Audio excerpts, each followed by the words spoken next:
Häzirki wagtlar Faryap vilayatynyň Gorgon uluswarlygynyň köp ýerleri we umumy ýollary täzeden gurşalmana dowam etýär.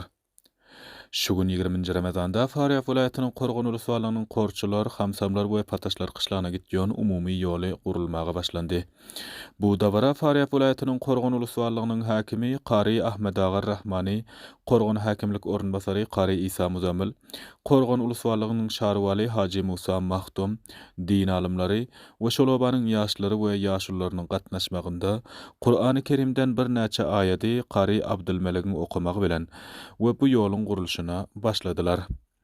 Bismillahirrahmanirrahim.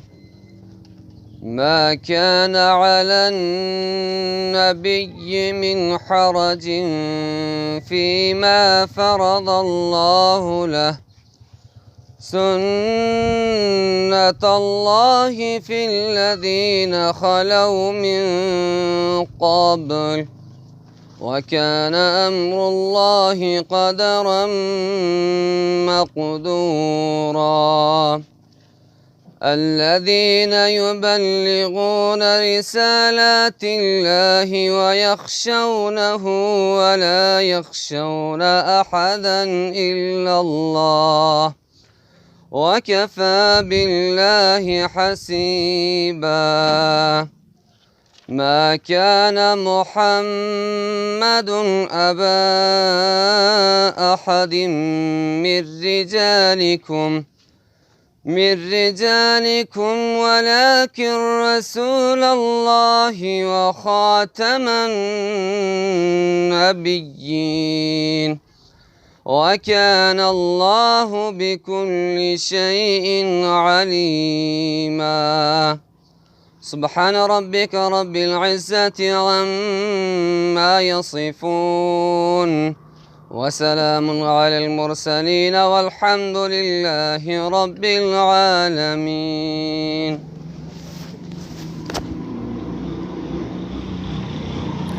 Sonra Gorgon uluswarlygynyň häkimi Qari Ahmed Agar Rahmany häzir obalary abadallaşdyrmak we täzeden gurmak fursaty geldi diýip şeýlediydi. Qawmlar bora jem bolupdyr. Mana kançadan maşina alyp gelip bugün mana şol Gorgon bazarynyň Kırıl teleginin ahirinden bir teleg iftida boljak. Qariýa Hamsama tarap inşallah takriban bu serek mana şordan Korçu qariýatynyň eteginden ötýär. Köp umumy serek. Takriban şordan uluswary Gorgonyň bir 15 qariýaty şul terekden ubur etýär.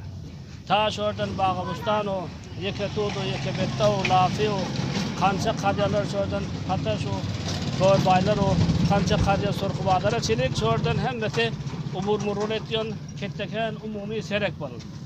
Bol qawmyň kömegi bilen, qawmyň himmeti bilen, qawmyň ihlasy bilen şolary ihlas edip şola uluslarlyga derhasy bilen ödlemi gurşajak diýip. Şol jahatdan bugün görýärsiňiz mana şol terek iftitah boljak.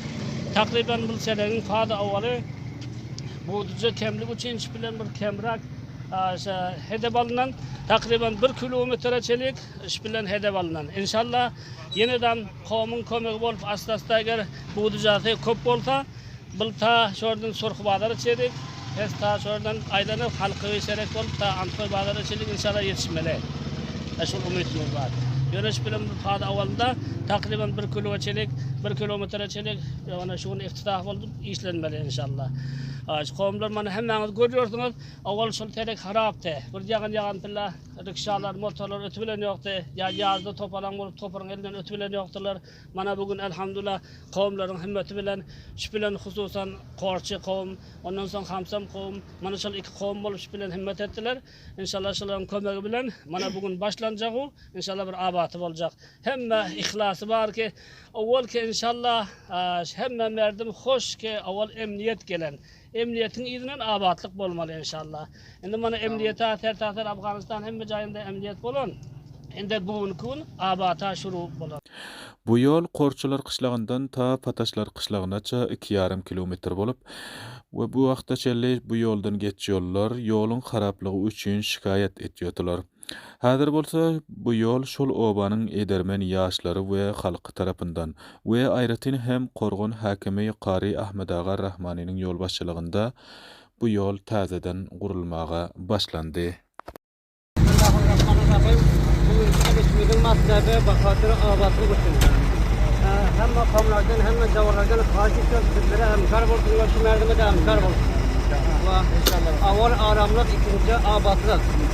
O ulamalardan, o mütebbitlerden kayış, dua ettiler, maksadlara hemkarlık ettiler. Hem devlete hem şamkarlığa. Amin.